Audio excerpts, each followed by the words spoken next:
말씀 제목으로 하나님 말씀 증거하겠습니다. 미국의 9대 대통령 윌리엄 해리슨 대통령은 취임한 지 한 달 만에 사망하였습니다. 그 이유가 조금 황당합니다. 대통령 취임식이 있던 날은 비가 오고 날씨가 쌀쌀한 3월 초순이었습니다.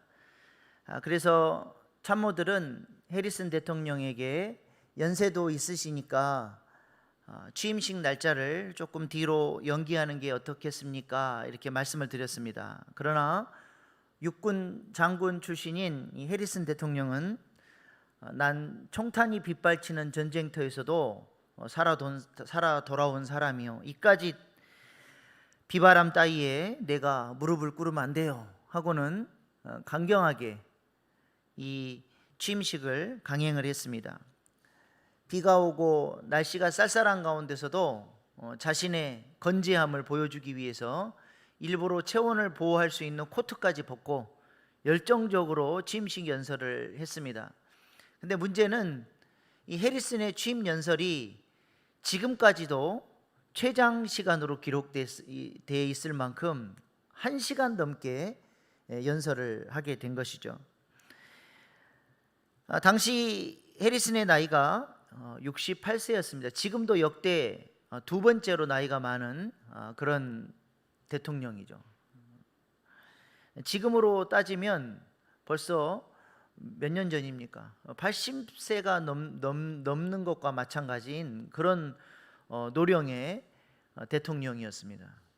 근데 그 차가운 비를 1시간 이상 맞고 에너지를 쏟아가며 연설을 한 결과 감기에 걸리게 됩니다. 자신의 몸을 사리고 자신의 연약함을 인정해야 할 나이임에도 불구하고 20대 청춘 혈기왕성한 그런 사람들도 견디기 힘든 그런 날씨 속에서 너무 무리를 한 결과 감기에 걸리게 됐고, 이 감기가 더욱 심해져서 대통령으로서 직무를 단 한 차례도 하지 못하고 폐렴으로 사망하게 됩니다. 이 얼마나 황당한 죽음입니까? 그러므로 우리는 우리 자신의 연약함을 아는 것이 중요합니다. 그것을 인정할 줄 아는 것이 중요한 삶의 태도인 것이죠. 고린도후서 4장 7절 말씀에 사도 바울은 우리가 연약한 질그리심을 강조합니다.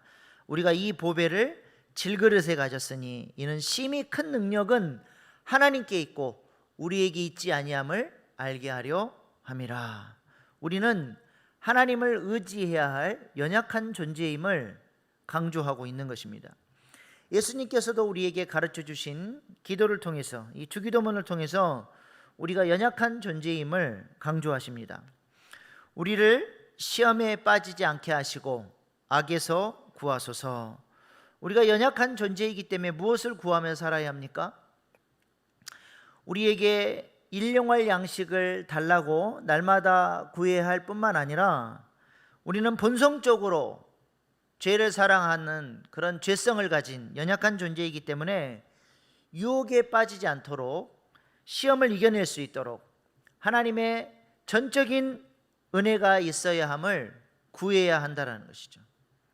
더불어서 우리는 악에 넘어졌을 경우에 우리 스스로 우리 힘으로 그 악을 이기고 빠져나올 수 없기 때문에 하나님의 전능하신 그 은혜의 손길로 말미암아 악에서부터 우리를 건져달라고 기도해야 하는 존재들임을 예수님께서 가르쳐 주셨습니다. 그러므로 우리는 하나님 앞에서 내가 얼마나 연약한 존재이고 자랑할 것이 없는 존재인지를 겸손히 인정하고 날마다 하나님의 은혜가 없이는 살아갈 수 없음을 인정하며 하나님의 은혜를 구하며 살아야 한다는 것입니다. 오늘 본문 말씀을 통해서 하나님께서는 아브라함에게 할례를 명하십니다.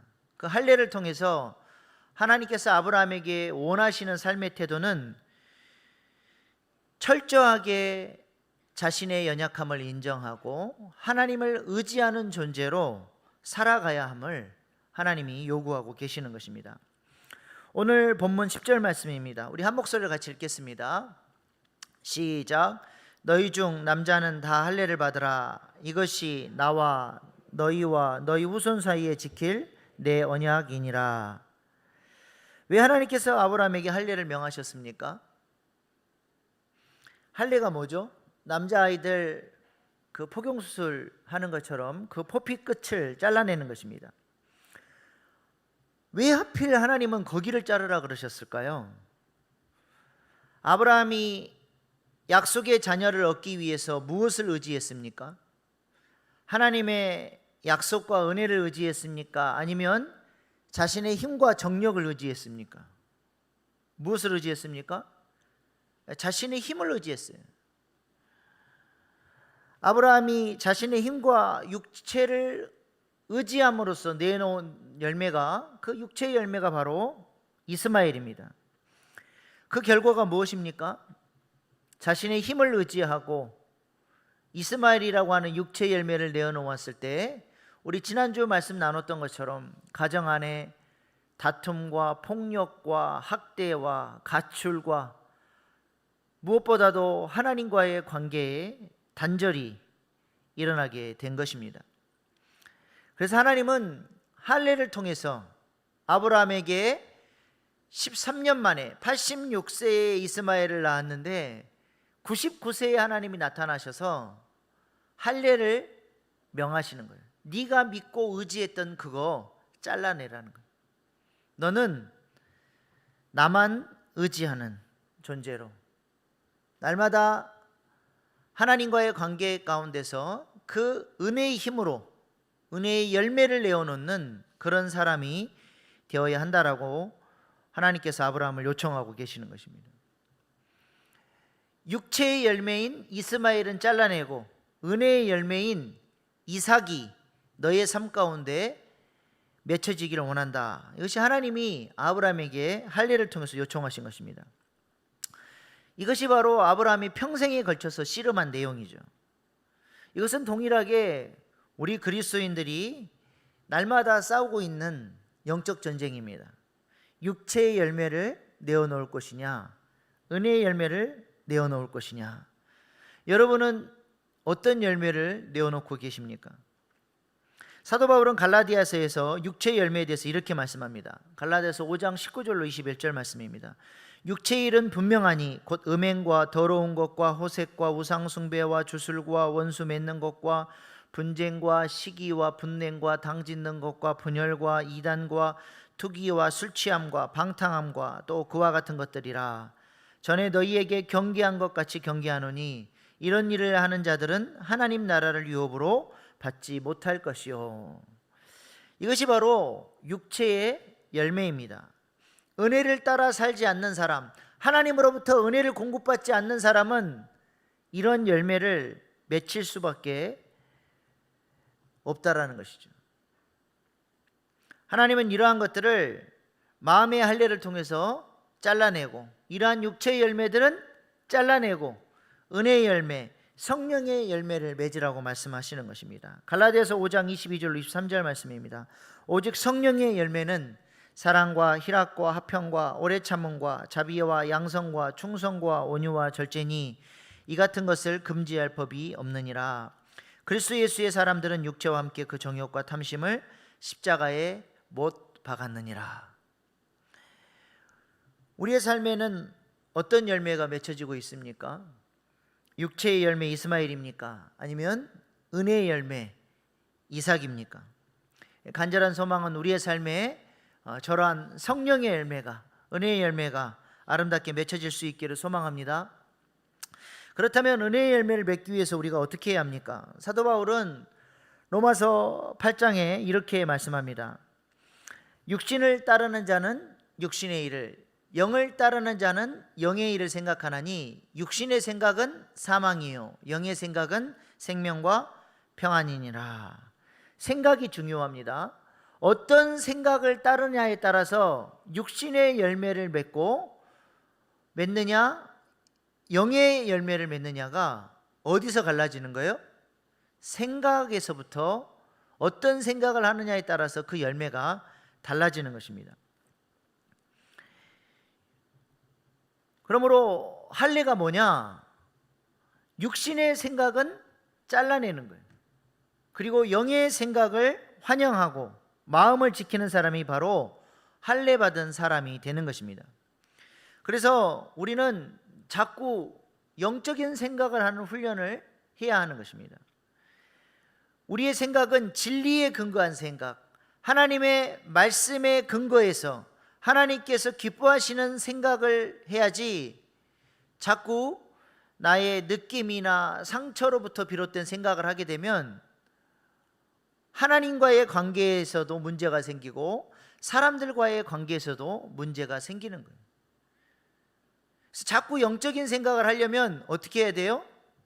진리에 근거한 생각을 하려면 하나님의 말씀을 가까이 해야 되는 것이죠. 하나님의 말씀을 통해서 내가 어떤 생각이 옳은 생각인지 아닌지를 분별할 수 있는 능력이 있어야 합니다. 우리가 떠오르는 생각이 다 진리의 생각이 아니죠. 사실이 아닌데도 내 느낌이 저 사람이 나를 미워하는 것 같아, 하나님은 나를 사랑하지 않는 것 같아, 자꾸 사탄이 우리 안에 잘못된 생각들을 집어넣어서 그 생각을 쫓아 살도록 만들어가는 것입니다. 그래서 우리는 진리에 근거한 생각을 해야 됩니다. 근데 진리에 근거한 생각을 하려면 좋은 것을 보고 말씀을 가까이 해야 되는데, 이 세상은 어때요? 죄악이 많은 세상이에요. 그렇다고 해서 지구를 떠날 수도 없고, 옛날 수도사들은 그래서 어떻게 했습니까? 산꼭대기에 집을 짓고 광야에 운막을 짓고 그곳에서 영성훈련을 했습니다. 그러나 우리는 그렇게 살 수 없습니다. 전도도 하고 선교도 하고 이 땅 가운데서 우리가 감당해야 될 사명이 있기 때문에 그렇게 살 수는 없죠. 그럼 어떻게 해야 됩니까? 자꾸 선하고 좋은 생각, 진리에 근거한 생각을 하기 위해서 의식적으로, 어렵지만 의식적으로 영적인 것을 선택을 해야 돼요. 의지적으로 은혜의 방편들을 선택해야 합니다. 은혜 받을 수 있는 방편들이 뭡니까? 말씀, 기도, 예배, 성경 공부, 이런 것들을 우리가 의지적으로 선택하면서 우리의 마음이 은혜의 지배 가운데 들어갈 수 있도록, 그래서 우리의 생각이 영의 생각을 할 수 있도록, 그 영의 생각이 우리의 언어를 바꾸고 행동을 바꾸고 우리의 습관을 바꾸고 우리의 삶의 전체 태도를 바꿔주시는 것입니다. 오늘 본문 1절 말씀 보십시오. 하나님이 할례를 명하시면서 아브라함에게 어떤 삶을 요구하셨습니까? 아브라함이 99세 때 여호와께서 아브라함에 나타나서 그에게 이르시되 나는 전능한 하나님이라, 너는 내 앞에서 행하여 완전하라. 여러분, 이 땅에 완전한 사람 없습니다. 그래서 성경 곳곳에서 우리 모두가 다 죄인이라고 얘기하죠. 그러면 하나님이 지금 아브라함에게 요구하시는 저 완전한 삶은 어떤 삶을 말하는 거예요? 경향성이에요. 마음의 경향성, 삶의 경향성. 주님 뜻대로 할례를 통해서 이제는 내가 아니라 하나님입니다. 나는 하나님의 은혜가 없이는 살 수 없습니다. 그래서 마음의 태도와 삶의 경향성이 하나님의 은혜를 추구하고 그 은혜 방편들을 선택하면서 하나님 앞에 겸손하게 그 은혜를 구하며 살아가는 그 삶의 태도를 말하는 것이죠. 마음에 올곧은 그런 경향성을 말하는 것입니다. 하나님이 지금 아브라함에게 이제 그것을 요구하고 계시는 것입니다. 이러한 삶의 올바른 방향성이 있어야 우리가 잘못된 생각들, 더러운 생각들, 진리에 근거하지 않은 생각들은 잘라내고 우리의 마음을 지킬 수 있는 것입니다. 이것이 바로 할례의 삶인 것이죠. 그래서 하나님은 아브라함이 이러한 영의 생각을 할 수 있도록 무엇을 훈련시키셨어요? 입술의 선포가 달라지도록 훈련시키셨습니다. 그들의 이름을 바꿔주셨죠. 오늘 본문 5절 15절 말씀입니다. 이제후로는 내 이름을 아브라함이라 하지 아니하고 아브라함이라고 하리니 이는 내가 너를 여러 민족의 아버지가 되게 함이니라. 하나님이 또 아브라함에게 이르시되 내 아내 사레는 이름을 사레라 하지 말고 사라라 하라. 무슨 뜻이에요? 아브라함, 사라, 열국의 아비, 열국의 어미입니다. 지금 현재 아브라함의 처해진 상황은 어때요? 이미 나이가 많이 들었고 거의 아이를 낳는 것은 소망이 끊어진 상태입니다. 아이를 육체적인 힘으로 낳을 수 없는 상태인데 서로가 서로를 바라보면서 비전의 언어, 하나님께서 주신 은혜의 언어를 선포하는 거예요. 아브라함이 사라를 향해서 열국의 어머니, 사라는 아브라함을 향해서 열국의 아버지요. 서로가 서로에게 비전의 이름, 사명의 이름을 부르면서 선포하게 하시는 거예요. 하나님께서 주신 약속을 하나님께서 반드시 이루실 것이라고 하는 그 믿음을 가지고 서로를 그렇게 비전의 이름으로 선포하도록 만들어 주셨다는 것입니다. 자꾸 입으로 선포하고 듣다 보면 영적인 생각을 하는 거예요. 하나님께서 반드시 우리 가정을 열국의 믿음의 조상으로 세워주실 것이라고 하는 그 믿음을 가지고 선포하도록 해주신 것입니다. 우리에게도 이러한 할례 훈련이 있기를 소망합니다. 그래서 짜증날 때, 은혜가 떨어질 때, 몸이 아플 때, 누군가가 미워지기 시작할 때 우리가 어떻게 해야 됩니까? 우리 교회 밖에 나가시면 로비에 복음 선포문이 있어요. 하루에 3번씩만 한번 선포해 보시기 바랍니다. 하나님이 나를 얼마나 존귀한 존재로 여기시는지, 내가 무엇을 위해서 살아야 하는지, 나는 이 땅에 얼마나 존귀한 존재인지 복음 선포문을 통해서 내 스스로의 신분을 확인하는 거예요. 그리고 또 제가 늘 선포하라고 한 게 뭐예요? 빛이 있으라. 빛 대신 예수님이 선포될 때 내 마음과 내 가정과 내 모든 삶의 환경들 속에 혼돈하고 공허하고 어두운 문제들이 사라지고 빛 대신 예수님께서 창조의 질서로 하나님 보시기에 좋다 말씀하시는 그 놀라운 역사를 이루어줄 것을 믿음으로 바라보며 선포하는 거예요.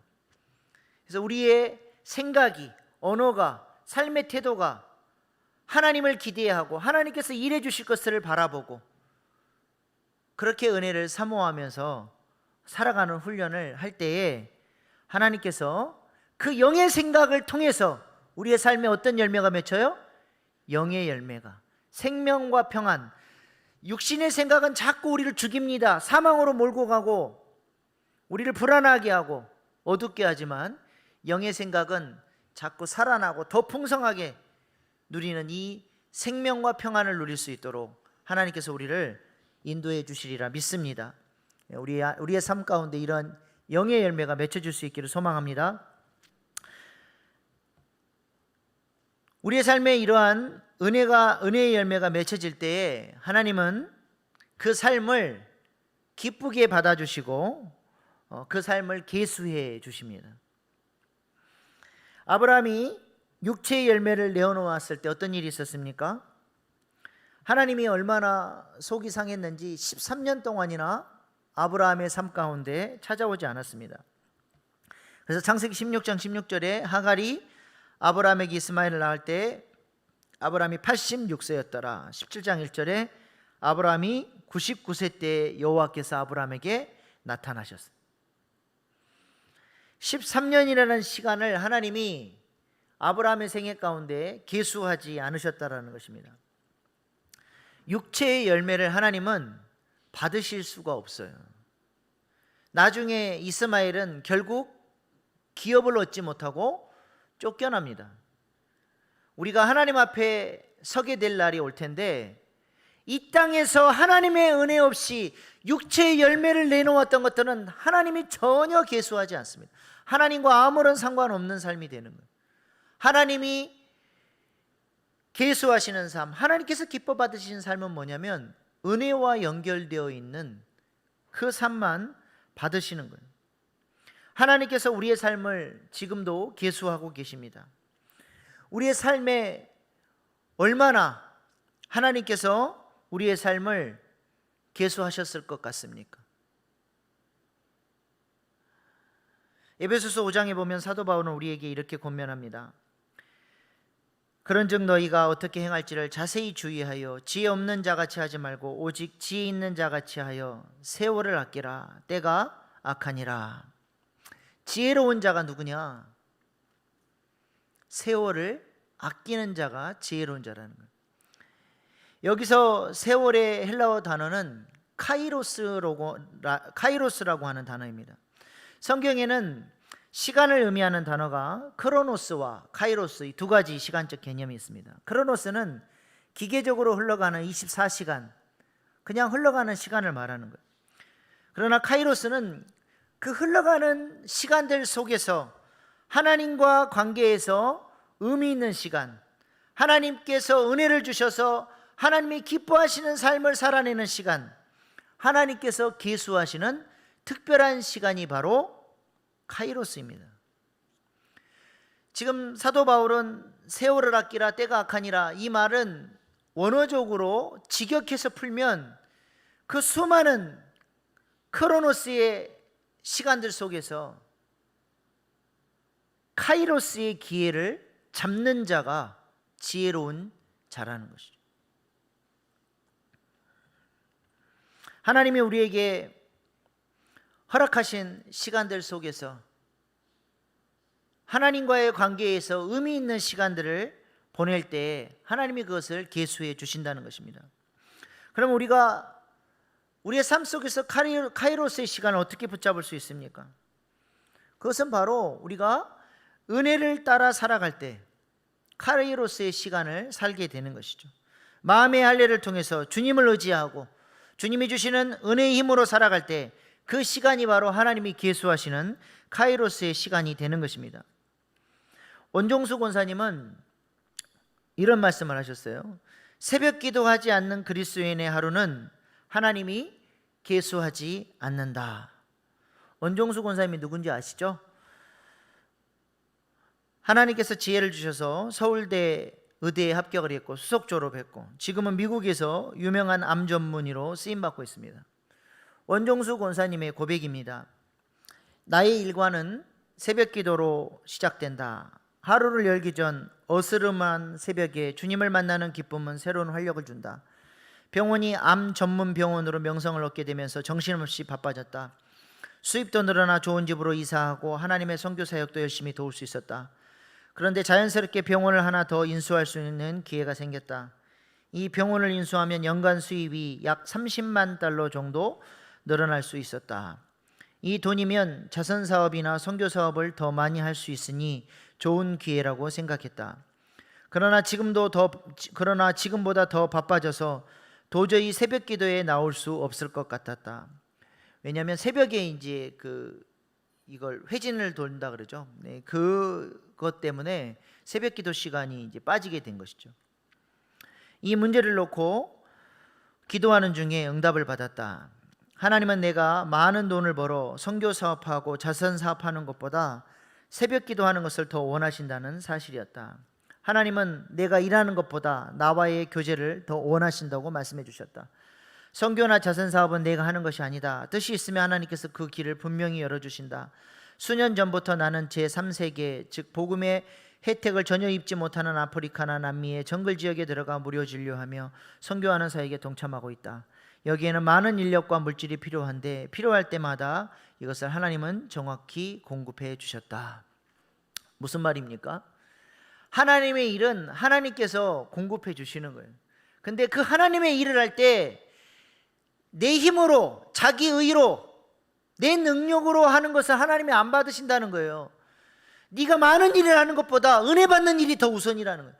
그 은혜 받은 그 하나님의 사랑의 능력을 가지고 섬기기를 하나님이 원하시는 것이고 그것이 바로 카이로스의 시간이 되고 그것만이 하나님께서 받으심질까 만한 은혜의 열매 이삭이 되는 것입니다. 다른 것은 다 이스마엘이에요. 이것이 바로 할례의 고백입니다. 새벽에 하나님께 은혜를 공급받고 하나님이 주시는 힘으로 살아갈 때 하나님이 그 날을 계수해 주시고 그 시간들이 카이로스의 시간이 되는 것입니다. 사람들이 볼 때는 똑같이 교회에 나와서 주의 일을 하는 것 같습니다. 선한 일에 힘쓰는 것 같아요. 사람들은 그것을 구별하지 못하지만 하나님은 그것을 압니다. 저 사람이 하나님께 은혜를 받고 그 힘으로 그 사랑에 감격해서 섬기는 것인지 아니면 자신의 힘으로, 자신의 명예 때문에 교회에서 어떤 직분을 얻기 위해서 섬기는 것인지 하나님은 압니다. 겉모습은 똑같지만 본질적으로 완전히 달라요. 은혜를 통해서 사랑에 의해서 감동해서 하는 것은 하나님이 기쁘게 받으시는 것이지만 자신의 의의 때문에, 자신의 명예 때문에, 자신이 어떤 이익을 위해서 하는 그 행동들은 하나님이 전혀 받으시지 않는 거예요. 그게 바로 이스마엘입니다. 아브라함이 실수했던 부분이 바로 이 부분 아닙니까? 하나님의 은혜 없이 자신의 힘으로 하나님의 뜻을 이루고 했던 그게 바로 이스마엘이죠. 그러므로 우리도 이러한 이스마엘의 열매를 내 삶 가운데 맺고 있지 않는지 우리의 삶을 잘 돌아보셔야 합니다. 우리가 교회에서 봉사할 때, 주의 일을 하려고 할 때 이것을 조심하셔야 합니다. 기도 없이, 은혜 없이 섬기니까 지치고 짜증나고 하기 싫고 그 안에서 다툼이 생기고 불평이 나오고 육체의 열매가 하나님을 섬긴다고 하면서 맺혀지는 것입니다. 이스마엘이 나오는 거예요. 왜 그렇습니까? 은혜 없이 섬겼기 때문입니다. 그러므로 은혜 받는 일이 우리의 삶의 최고의 우선순위가 되어야 하는 거예요. 하나님이 아브라함에 나타나셔서 네가 네 힘으로 내놓은 이스마엘, 나 그거 받지 않는다. 그거 잘라내고 너는 할례를 받고 은혜를 통해서 은혜의 열매를 맺어야 한다라고 말씀하고 계시는 것이죠. 그래서 우리 주님이 우리에게 이렇게 경고하지 않으셨습니까? 마태복음 7장 21절 23절 말씀입니다. 우리 같이 읽겠습니다. 시작. 나더러 주여 주여 하는 자마다 다 천국에 들어갈 것이 아니요 다만 하늘에 계신 내 아버지의 뜻대로 행하는 자라야 들어가리라. 그날에 많은 사람이 나더러 이르되 주여 주여 우리가 주의 이름으로 선지자 노릇하며 주의 이름으로 귀신을 쫓아내며 주의 이름으로 많은 권능을 행하지 아니하였나이까 하리니 그때 내가 그들에게 밝히 말하되 내가 너희를 도무지 알지 못하니 불법을 행하는 자들아 내게서 떠나가라 하리라. 주의 이름으로 이것도 하고 저것도 했는데요라고 하는데 주님은 뭐라 그러세요? 불법을 행하는 자들아 내가 너희를 도무지 알지 못하니 내게서 떠나가라. 우리가 교회를 다니고 봉사한다고 했는데 주님 앞에 섰을 때 이런 평가를 들으면 어떻게 되겠습니까? 은혜 없이 행한 모든 일들, 그것이 설령 교회 봉사가 됐든 구제 사업이 됐든 그 어떤 것이라도 은혜 없이 행한 것이라면 그 모든 것은 다 이스마엘이 되는 것이고 하나님이 계수하지 않는 것이 되는 것입니다. 우리가 마지막 심판대 앞에 주님 앞에 설 텐데 주님 앞에 어떤 열매를 내어드리겠습니까? 이스마엘입니까? 이삭입니까?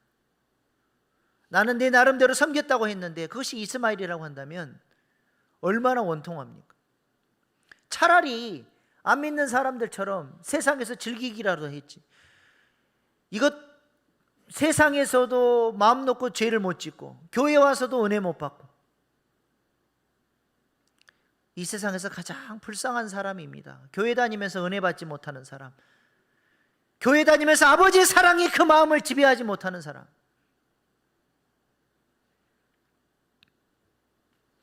우리가 주님 앞에 주님이 계수하시는 열매를 내어놓을 수 있기를 소망합니다.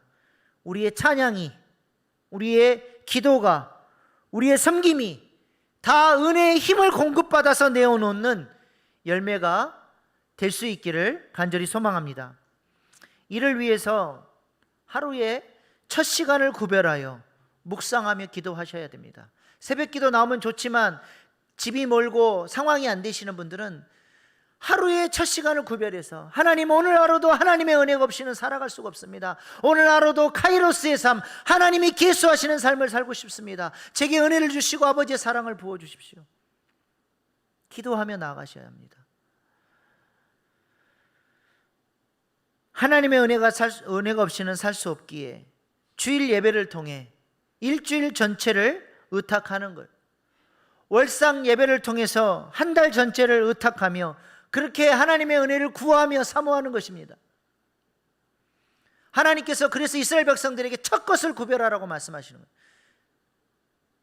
하루의 첫 시간, 일주일의 첫 시간, 한 달의 첫 시간, 이것들을 하나님이 구별하라고 말씀하시는 거예요. 이것들을 통해서 하나님께 주권을 인정하고 하나님의 은혜가 없이는 살 수 없는 존재임을 하나님 앞에 나와서 겸손히 고백하는 것이죠. 그러한 겸손한 하나님의 은혜를 구하는 삶의 자세를 통해서 우리의 삶이 하나님께서 기쁘게 받으시는 계수하시는 인생, 카이로스의 삶이 되는 것입니다. 우리의 삶이 이렇게 하나님께서 기뻐하시는 카이로스의 삶이 될 수 있기를 축복합니다. 마지막으로 아침 묵상을 통해서 지치지 않고 하나님께서 맡겨주신 사역을 감당하며 카이로스의 삶을 살아가면서 많은 사람들에게 선한 영향력을 끼치고 있는 케냐 임은미 선교사님의 간증을 듣고 오늘 말씀을 마치겠습니다.